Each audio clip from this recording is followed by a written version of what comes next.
की तरफ जा रही थीं। हवाएं तेजी से चल रही थीं और दरख्त झूम। नन्ही बच्ची खौफ से रो रही थी।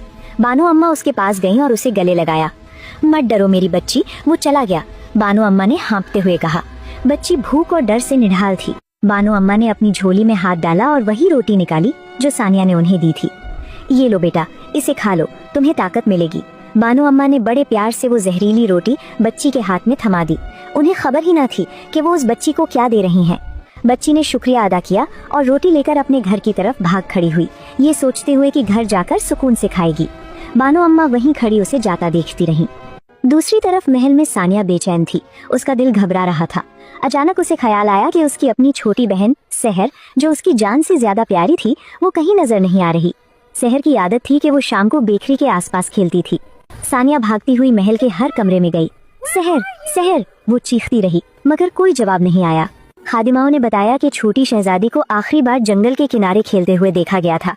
सानिया के पैरों तले जमीन निकल गई। जंगल, वही जंगल जहां बानो अम्मा गई थीं। एक अनजाना खौफ उसके दिल को जकड़ रहा था। वो पागलों की तरह महल से बाहर निकली और जंगल की तरफ दौड़ी। बारिश तेज हो चुकी थी। जंगल के बीच पहुंचकर उसने जो मंजर देखा, उसने उसकी सांसें रोक दी। वहां एक दरख्त के नीचे उसकी छोटी बहन सहर बैठी थी और सहर के हाथ में वही रोटी थी, वही जहरीली रोटी। दर हकीकत वो बच्ची मीना रास्ते में सहर से मिली थी और उसने वो रोटी सहर को दे दी थी क्योंकि सहर ने उसे एक खिलौना दिया था। सहर वो रोटी तोड़कर अपने मुंह में डालने ही वाली थी। नहीं, सहर रुको! सानिया पूरी ताकत से चिल्लाई और अपनी बहन की तरफ लपकी, लेकिन फासला ज्यादा था। सहर ने हैरत से अपनी बहन को देखा। रोटी उसके होंठों के बिल्कुल करीब थी। ठीक उसी लम्हे फिजा में एक नीली रोशनी चमकी। वक्त जैसे थम गया। बारिश की बूंदें हवा में रुक गईं।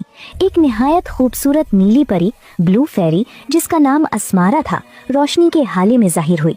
परी ने अपना हाथ हवा में हिलाया। सहर के हाथ से वो जहरीली रोटी उड़कर दूर जा गिरी और जमीन पर गिरते ही काली पड़ गई, जैसे कोयला हो। उसमें से जहर का धुआं निकलने लगा। सानिया दौड़कर सहर के पास गई और उसे गले लगाकर फूट फूट कर रोने लगी। मुझे माफ कर दो, मुझे माफ कर दो, वो बार बार कह रही थी। नीली परी अस्मारा ने सानिया को बड़े गौर से देखा और बोली, सानिया, आज तुमने गुस्से में आकर वो फैसला किया जो तुम्हारी अपनी ही दुनिया उजाड़ सकता था। सानिया ने रोते हुए परी के पैर पकड़ लिए। मैंने गलती की, मैं थक गई थी, मेरे अंदर का शैतान जाग गया था, मुझे लगा वो बानो अम्मा मेरा बोझ है। परी ने नर्म लहजे में समझाया, वो बानो अम्मा कोई मामूली भिखारन नहीं थी, वो इम्तिहान थी। कुदरत देखना चाहती थी कि तुम्हारा सब्र कहाँ तक जाता है।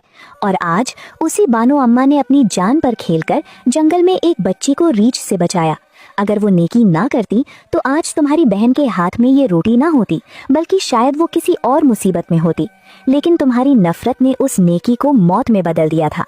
परी ने आगे कहा, याद रखो, जो जहर हम दूसरों के लिए घोलते हैं वो अक्सर घूमकर हमारे अपने ही प्यारों के हलक तक पहुंच जाता है, और जो नेकी हम करते हैं वो ढाल बनकर हमारी हिफाजत करती है। सानिया शर्मिंदा थी। उसका गुस्सा, उसकी थकान सब पानी की तरह बह गया था। उसने आज सबसे बड़ा सबक सीखा था। परी ने अपनी छड़ी घुमाई और रोटी का वो काला ढेर गायब हो गया। तुम्हें एक दूसरा मौका दिया जा रहा है शहजादी। अपनी बेकरी को सिर्फ कारोबार नहीं बल्कि दिल जीतने की जगह बनाओ। ये कहकर परी हवा में तहलील हो गई। इस वाक़ये के बाद सानिया बदल गई। अगले दिन जब सूरज निकला तो सानिया ने सबसे पहले बेकरी खोली। आज उसने पहले से भी ज्यादा खुशबूदार और नरम रोटियां बनाई। वो बानो अम्मा को ढूंढने खुद गांव गई, उनसे माफी मांगी और उन्हें महल लेकर आई।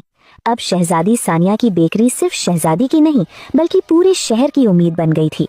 वहाँ एक तख्ती लगाई गई जिस पर लिखा था, यहाँ पेट के साथ साथ दिल भी भरे जाते हैं। सानिया ने फिर कभी गिला नहीं किया। वो समझ गई थी कि अल्लाह ने उसे देने वाला हाथ बनाया है और देने वाला हाथ कभी खाली नहीं रहता। उस दिन के बाद चाहे कितना भी तूफान हो या खजाना कम हो, सानिया के चेहरे की मुस्कुराहट और रोटी की मिठास कभी कम नहीं हुई।